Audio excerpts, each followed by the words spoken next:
Olá, pessoal! Hoje é a nossa segunda aula, da disciplina de Ética 2. Hoje a gente vai falar um pouquinho sobre o que é moralidade. Então, para tratar sobre esse tema, da moralidade, hoje nós vamos ver o primeiro capítulo da obra Os Elementos da Filosofia Moral. Esse livro, ele é dos autores do James e do Stuart Rachels, e a gente vai ficar somente no primeiro capítulo, tá? Então, eu gostaria que após que vocês assistirem essa videoaula, que vocês dêem uma olhadinha, abram ali, tá? Eu vou deixar o livro na íntegra, mas abram ali o material e deem uma lida somente no primeiro capítulo, tá? Então, o que é moralidade? E aí eu começo justamente com a epígrafe do capítulo, tá? Com o início ali. Como nós devemos viver, Sócrates, tá? Então, a ideia mínima, tá, de moralidade. Como nós devemos viver. Então, há muitas teorias rivais, com concepções diferentes do que significa viver moralmente. Então, tem muitas definições, tem muitas formulações, que vão além dessa definição simples que o Sócrates vai nos trazer de moralidade, Como nós devemos viver. Moralidade é como nós devemos viver. Então, o Sócrates vai dizer isso, vai trazer essa ideia, que moralidade é como nós devemos viver. Então, o que a gente precisa ser? Primeiro, nós devemos, ser cautelosos, Ao saber que tem várias teorias rivais, com diferentes formulações, nós devemos ser cautelosos, mas não nos paralisar. Então, para entender essa concepção mínima de moralidade, moralidade como nós devemos viver, o que eu vou fazer hoje? Bom, eu convido vocês para que a gente possa pensar juntos 3 exemplos, tá? 3 exemplos que os autores vão trazer nesse primeiro capítulo da obra, Os Elementos da Filosofia Moral. E esses exemplos, por que os autores vão trazer? Eles vão trazer esses exemplos para pensarem, para analisarem algumas controvérsias que têm a ver com crianças portadoras de deficiência. Então, o primeiro caso, tá, pessoal? O primeiro caso é o bebê Teresa. Então, imaginem vocês uma criança que nasceu na Flórida em 1992 e tinha uma anencefalia. Então, uma doença genética, Como vocês sabem, as crianças anencéfalas, elas são muitas vezes denominadas como bebê sem cérebro, mas isso não é correto. Na verdade, faltam partes importantes do cérebro. Vai faltar o córtex cerebral, o cerebelo e o topo do cérebro. Contudo, o tronco cerebral ainda está ali e o bebê ele pode ainda respirar e tem batimentos cardíacos. Então, o que acontece, Essa criança que nasceu nos Estados Unidos, que nasceu na Flórida, ela nasceu num país onde existem muitos casos de anencefalia. Então, o que acontece? Na maior parte dos casos, é detectado na gestação e esses fetos são abortados. Em torno de 350 crianças nascem vivas a cada ano nos Estados Unidos. E essas crianças acabam morrendo alguns dias depois. Bom, qual é a história dessa criança, do bebê Teresa? Por que essa história ficou tão conhecida nos Estados Unidos? Ficou conhecida por quê? Porque A família dessa criança, eles preencheram um requisito nada usual. Sabendo que o bebê Teresa morreria cedo e nunca poderia ser consciente, os pais da Teresa, eles doaram os órgãos para transplante imediatamente. Então, eles pensaram que os rins, o fígado, o coração, os pulmões, os olhos do bebê Teresa poderiam ir para outras crianças que poderiam se beneficiar com esses órgãos. Então, os médicos concordaram com essa ideia.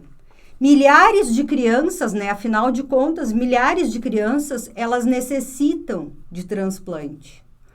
Contudo, o que aconteceu? Os órgãos da bebê Teresa não foram usados.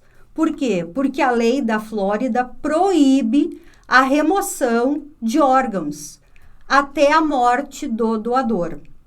Bom, quando o bebê Teresa morreu, 8 dias depois, já foi tarde.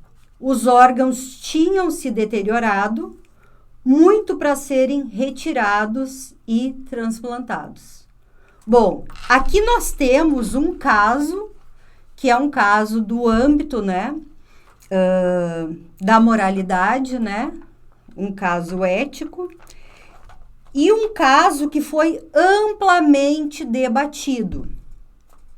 E a questão é a seguinte: deveria ela ter sido morta de tal forma que os seus órgãos deveriam ter sido usados para salvar outras crianças? O que aconteceu, pessoal? Vários eticistas, quem são eticistas, né? Profissionais da área, né? Professores universitários, advogados, enfim, pessoas pagas para pensarem acerca de casos como esse da bebê Teresa, foram entrevistados e discordaram dos pais e dos médicos. Apelaram para princípios filosóficos veneráveis para se opor à retirada dos órgãos. Então, parece simplesmente horrível usar pessoas como meios para os fins de outras pessoas. Esse foi um argumento. O segundo argumento é antiético matar uma pessoa A para salvar uma pessoa B. E o terceiro argumento: o que os pais estão pedindo realmente é para matar esse bebê que está morrendo, de tal forma que os seus órgãos possam ser usados por alguma outra pessoa. Bem, essa é realmente uma proposta horrenda.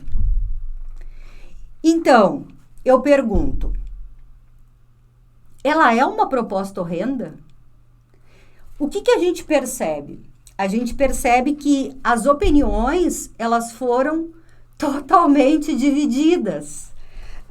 Esses eticistas, eles pensavam assim: ao passo que os pais e os médicos, não. Mas nós estamos interessados não no que eles pensam, mas no que é verdadeiro, no que é certo, no que deve ser feito, né? Os pais, eles estão certos ou errados em doarem para transplante os órgãos da bebê? Bom, para responder essa questão, a gente deve fazer a seguinte pergunta: quais razões ou argumentos podem ser ofertados? O que pode ser dito para justificar ou não o pedido? Então, agora a gente vai analisar, pessoal, a partir dos argumentos. Quais foram os argumentos? Qual foi o argumento dos pais para querer doar os órgãos da bebê que nasceu com essa deficiência, né? E qual o argumento, os 3 argumentos dos eticistas que achavam que os órgãos não deveriam ser doados? Bom, primeiro, o argumento do benefício.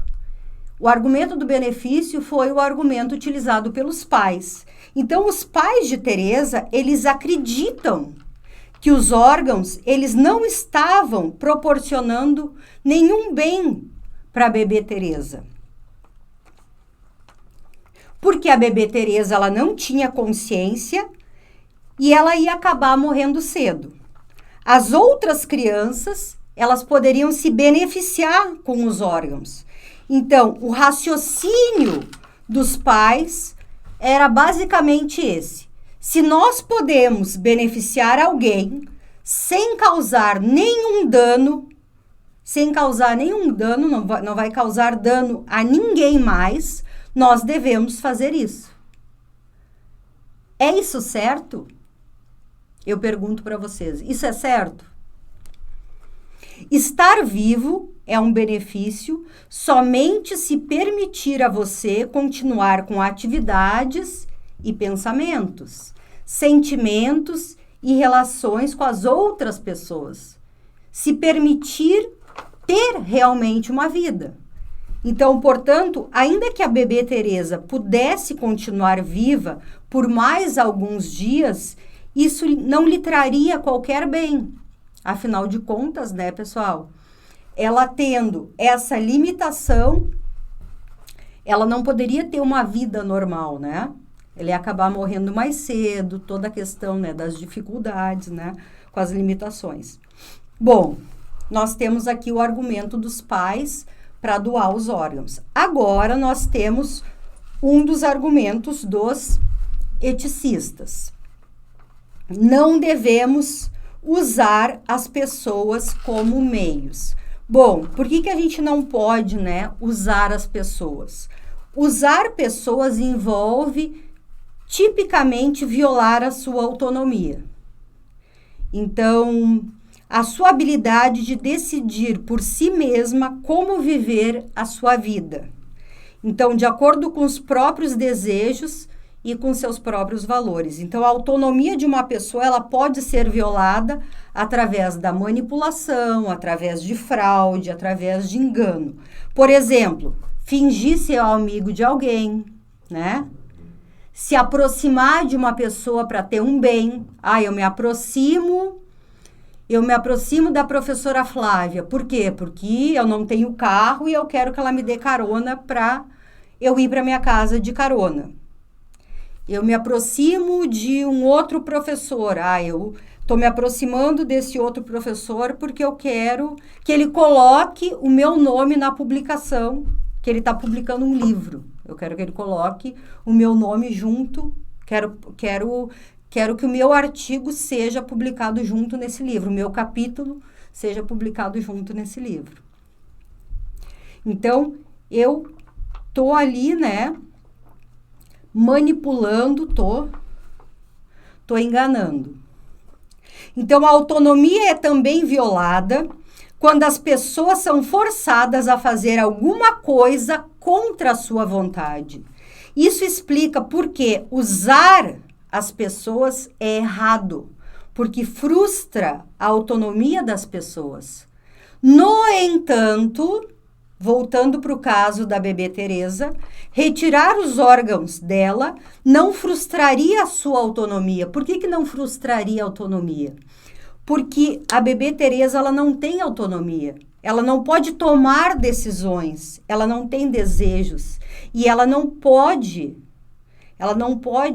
valorar qualquer coisa. Então, aqui a gente não estaria, né, ferindo a autonomia da bebê Teresa, porque ela não tem autonomia. Bom, outro argumento utilizado pelos eticistas, o argumento do não matar. Eles utilizaram esse argumento, né? Não matar, né? Então, não matar é uma regra moral muito importante, né, pessoal? tá na Bíblia, né? Tá em outras também escrituras sagradas. É visto como uma regra muito importante para viver em sociedade. No entanto, né? Poucas pessoas, né? Sabem e acreditam que seja errado sempre não matar, né? A maioria das pessoas pensam que há exceção. Por exemplo, né? Num caso de autodefesa, justificaria, né, matar. No caso aqui que a gente está analisando, o caso da bebê Teresa, nós estamos analisando um caso de um bebê que não é consciente, que nunca terá uma vida, ela nunca terá uma vida, né? Se a gente pensar uma vida como uma vida tendo sentimentos, pensamentos, né? Vivendo nesse sentido, né? Ela irá morrer logo e a retirada dos seus órgãos irá ajudar outros bebês.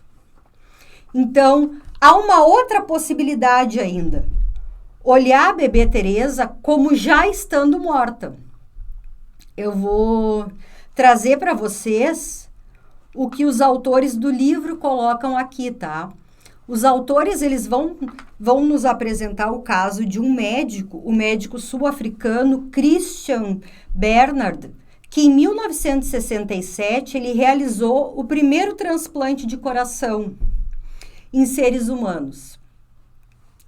E naquela época, a lei americana, ela entendia que morte ocorria quando o coração parava de bater. No entanto, quando o coração parava de bater, ele se degradava muito rápido e se tornava impróprio para transplante. E a lei acaba mudando em função disso. Nós agora entendemos que a morte ocorre não quando o coração para, mas quando o cérebro para de funcionar, que é a morte cerebral. Esse é o nosso novo padrão de fim da vida. Bom, as pessoas anencéfalas, como a bebê Teresa, ela não se adequa nesse requisito técnico de morte cerebral. Talvez se deva ser revisado para incluí-los no futuro. Por quê? Porque ela ainda respira, né?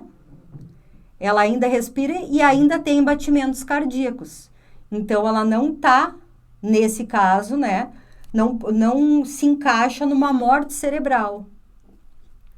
Bom, segundo os autores dessa obra, os argumentos a favor do transplante dos órgãos da bebê Teresa parecem mais fortes do que os argumentos contra o transplante, né? A gente consegue perceber isso. Vamos agora, pessoal, para um segundo caso, tá? Aqui nós temos um segundo caso que acontece em agosto de 2000. Em agosto de 2000, uma mulher italiana, ela descobre que está tendo uma gestação de gêmeas siamesas. As crianças, que são chamadas de Mary e Jody, elas estavam unidas pelo abdômen inferior. Então, as suas colunas, elas eram unidas, elas tinham um só coração, um par de pulmões, e a Jody, a mais forte, ela estava provendo sangue para sua irmã, para Mary, né? Então, o prognóstico era cruel. Os médicos, eles disseram que sem a intervenção, as duas filhas, né, as duas meninas, iam acabar morrendo em 6 meses. A única esperança seria separar. Eles tinham que separar as irmãs. Só que o que ia acontecer com a operação? com a operação, a Jody se salvaria e a Mary morreria. Os pais católicos devotos se recusaram a dar permissão para acontecer a operação. O hospital, na esperança de salvar uma das crianças, na esperança de salvar a Jody, ajuizou uma ação pedindo a permissão para fazer a operação, de qualquer maneira. E a corte concordou e a operação foi realizada. A operação foi realizada com sucesso, a Jody viveu e a Mary morreu. E aí eu pergunto para vocês, tá? Eu vou trazer aqui para vocês a problemática que os autores colocam no livro. Seria certo ou errado separar as gêmeas? Essa é a questão moral, né, que os autores vão trazer. Bom, essa questão foi muito discutida. No ápice da discussão, um jornal encomendou uma enquete acerca dessa problemática. E 78% das pessoas foram a favor da operação. As pessoas elas estavam persuadidas, obviamente, pela ideia de que nós deveríamos salvar tanto quanto podemos. Então, né, as pessoas deram a sua opinião e defenderam que sim, que o hospital fez muito bem em intervir e salvar uma das crianças, né? Senão as duas morreriam. Bom, por outro lado, os pais das crianças, eles acreditavam que havia um argumento ainda mais forte, que era a santidade da vida humana. Então, os pais, eles amavam ambas as suas crianças, né? Os pais amavam as duas crianças. E eles acreditavam que seria errado matar uma delas para salvar a outra. E aí eu pergunto, né? Esse é um bom argumento?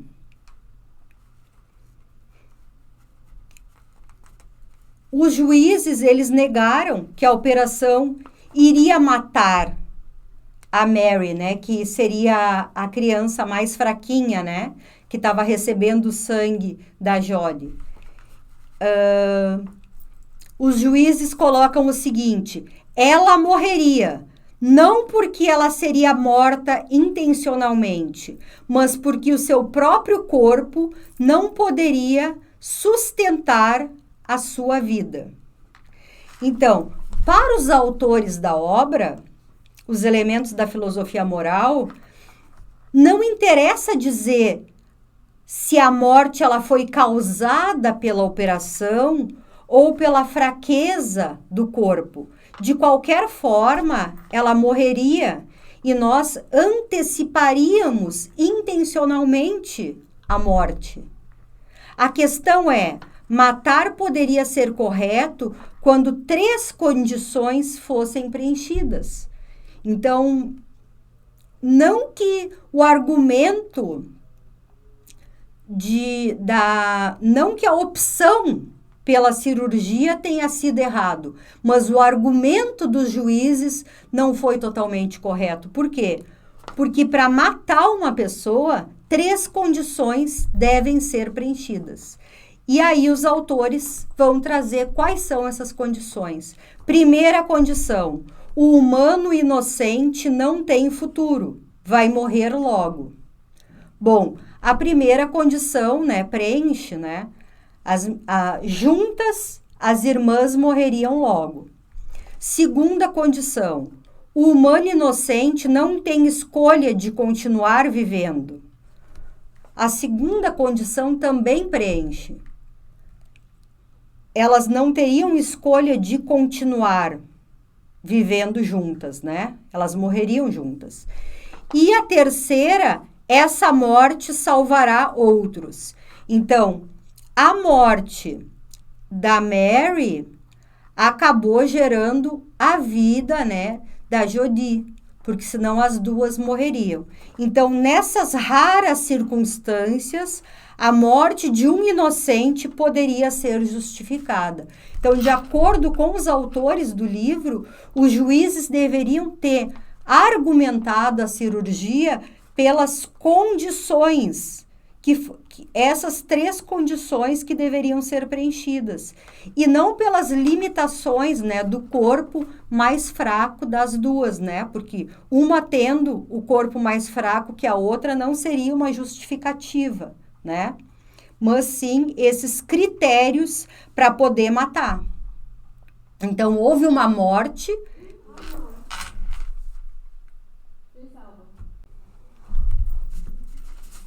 Bom, e agora nós vamos para o nosso terceiro exemplo.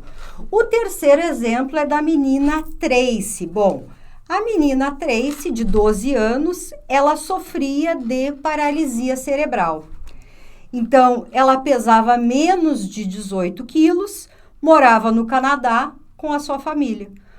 Um certo dia, a mãe da Tracy vai para a igreja com os irmãos e o pai coloca a Tracy na picape e conecta a cabine com os gases do cano de descarga, até que a Tracy morre.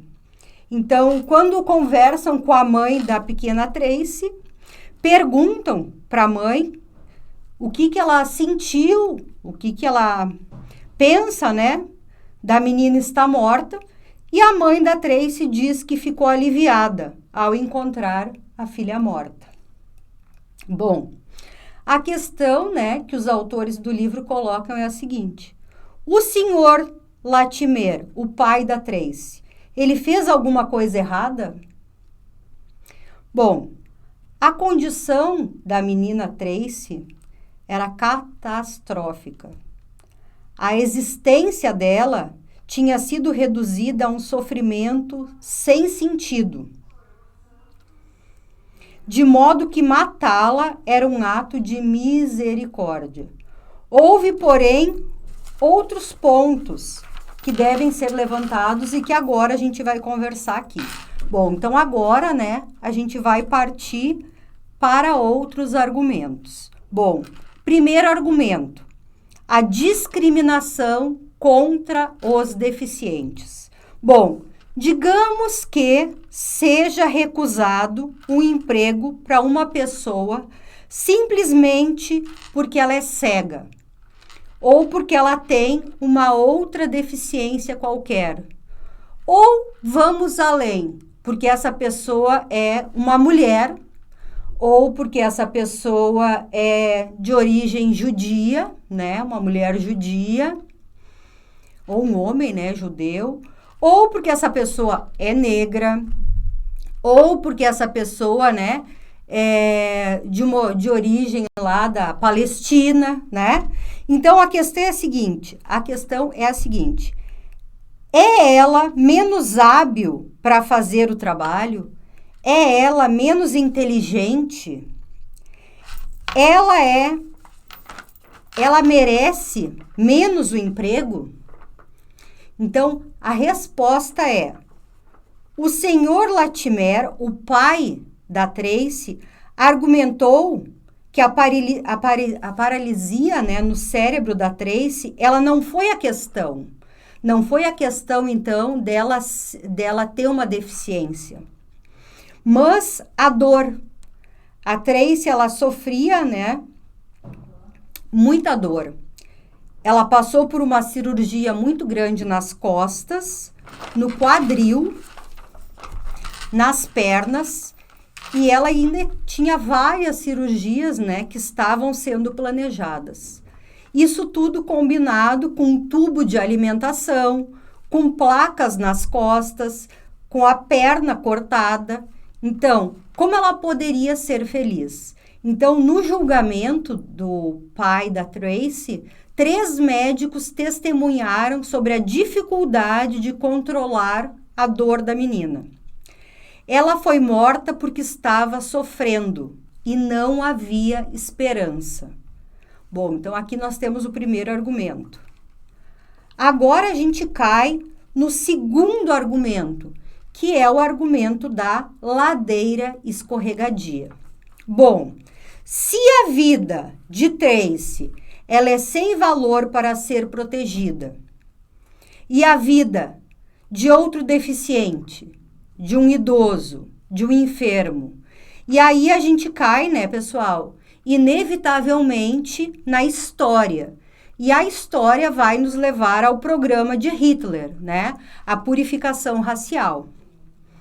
E é frequentemente, né, mencionado. Então, implicando que nós teríamos, né, vamos acabar como os nazistas, né? Se darmos o primeiro passo, enfim, é difícil fazer previsões, especialmente sobre o futuro. Bom, aí aqui, né, cabe enfatizar que os autores vão trazer uma preocupação enorme acerca do argumento, né, da ladeira escorregadia. Por quê? Porque é fácil abusar, né, dos argumentos da ladeira escorregadia. Tais argumentos, eles devem ser acessados com muito cuidado. O que é importante, né, pessoal? Eu trouxe esses 3 exemplos do livro, Os Elementos da Filosofia Moral, para a gente pensar o que nós podemos aprender em relação à natureza da moralidade. Então, primeiro, que os julgamentos morais, eles devem ser apoiados em boas razões. E segundo, que a moralidade, ela requer a consideração imparcial dos interesses individuais de cada um. Então, nós não podemos confiar nos nossos sentimentos. Por quê? Porque os nossos sentimentos, eles podem ser irracionais.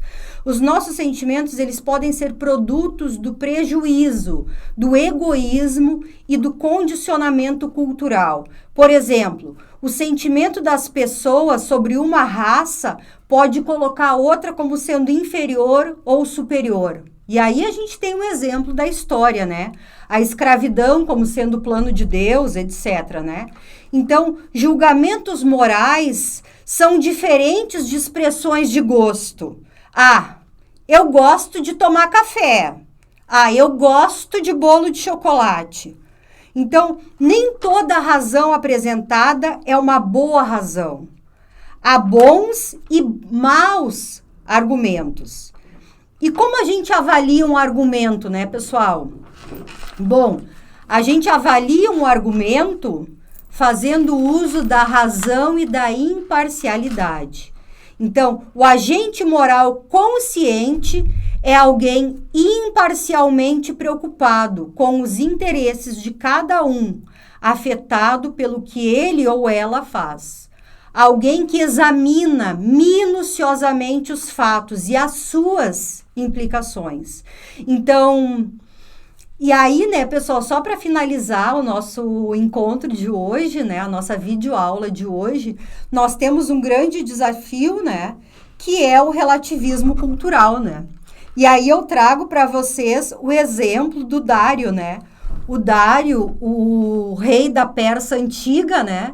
Quando em uma das suas viagens, ele vai ver os galatianos, né? Que viviam na Índia. E aí o que acontecia? Quando os mais velhos morriam, eles comiam os corpos dos seus pais. E ele foi ver, né? Numa viagem na Grécia, ele vê que os gregos, quando os mais velhos morriam, eles cremavam e faziam todo um ritual com aquele fogo, né, em respeito, né, a essas pessoas, né, os mais velhos que morreram. Então, o que a gente percebe? Que as culturas diferentes, elas têm códigos morais diferentes. E o que é correto em um grupo pode ser horrorizante para o outro grupo, né? E vice-versa. Então, eu finalizo a nossa aula de hoje, a nossa videoaula de hoje. Convido vocês, né, para lerem o capítulo 1 do livro Os Elementos de Filosofia Moral, que segue abaixo aqui no nosso ambiente virtual de aprendizagem. E desejo a todos vocês ótimos estudos.